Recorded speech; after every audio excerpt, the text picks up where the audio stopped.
Assalamualaikum warahmatullahi wabarakatuh. Salam sejahtera bagi kita semua. Shalom, Om Swastiastu, Namo Buddhaya. Salam kebajikan. Perkenalkan, nama saya Nurnanda dari Universitas Internasional Batam. Pada kesempatan kali ini, saya akan menyampaikan hasil laporan saya yang mengulas kasus pembunuhan berencana yang terjadi di Sumatera Selatan. Kasus ini termasuk ke dalam tindakan hukum pidana. Sebelum kita memasuki inti pembahasan, mari terlebih dahulu kita memahami apa itu hukum. Hukum adalah sebuah ketentuan yang mengatur hak dan kewajiban, serta menurut Profesor Dr. Van Gaan, hukum adalah seperangkat pedoman hidup yang dibuat untuk mengatur kehidupan bermasyarakat. Sifat dari hukum itu mengikat seluruh pihak. Dan lanjut kepada inti kasusnya.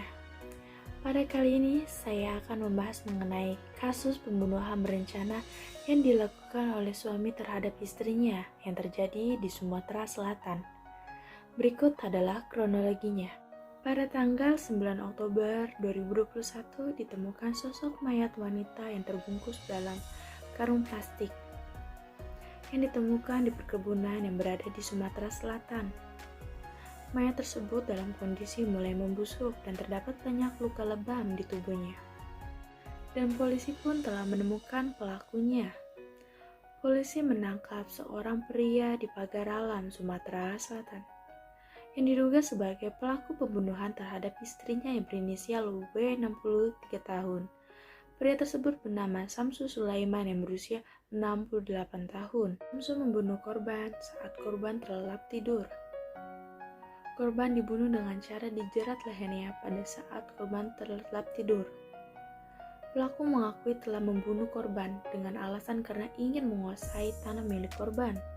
Adapun bukti surat tanah yang kita amankan oleh pihak polisi. Polisi menjelaskan pembunuhan ini terjadi pada tanggal 9 Oktober 2021, Sabtu malam di kediaman tersangka. Pelaku sengaja menyiapkan tali tambang sepanjang 2 meter di bawah tempat tidur milik pelaku. Sekitar pukul 22 malam, pelaku melakukan pembunuhan tersebut. Pelaku membunuh korban dengan cara menjerat leher korban dari belakang ketika korban terlelap tidur. Kemudian korban terbangun, korban berusaha meronta, dan akhirnya tali tersebut terputus. Setelah tali terputus, korban berusaha kabur, dan pada akhirnya korban tertangkap kembali. Dan pelaku melakukan aksinya kembali dengan cara menjerat leher korban, hingga akhirnya korban tewas. Setelah korban tewas, pelaku mengikat kaki dan tangan korban menggunakan tali tambang dan memasukkan korban ke dalam karung plastik.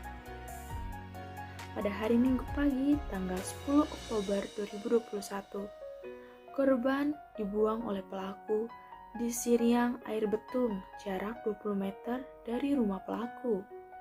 Pelaku melarikan diri ke Prabu Muli.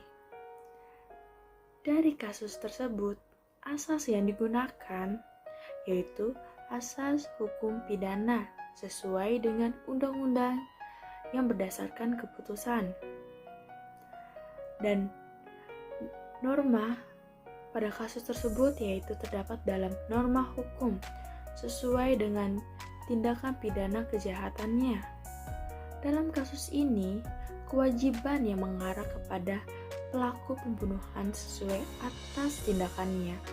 Pelaku harus bertanggung jawab atas perbuatannya yang melanggar hukum. Dan hak bagi keluarga korban untuk mendapatkan keputusan hukum yang sesuai dengan kejahatan yang telah pelaku perbuat. Adapun pembentukan hukum yang telah diatur dalam pembunuhan berencana, yaitu pelaku dijerat dengan tindakan pidana pembunuhan berencana pada pasal 348 KUHP. Dalam penegakan hukumnya, pelaku telah ditetapkan sebagai tersangka dengan bukti yang kuat serta pengakuan tersangka. Sesuai dengan pasal dan peraturan hukum di atas, pembunuhan berencana ialah barang siapa dengan sengaja dan direncanakan terlebih dahulu menghilangkan nyawa orang lain dan dihukum karena kesalahan pembunuhan berencana tersebut dengan hukuman mati atau hukuman seumur hidup atau penjara selama-lamanya dan minimal 20 tahun penjara.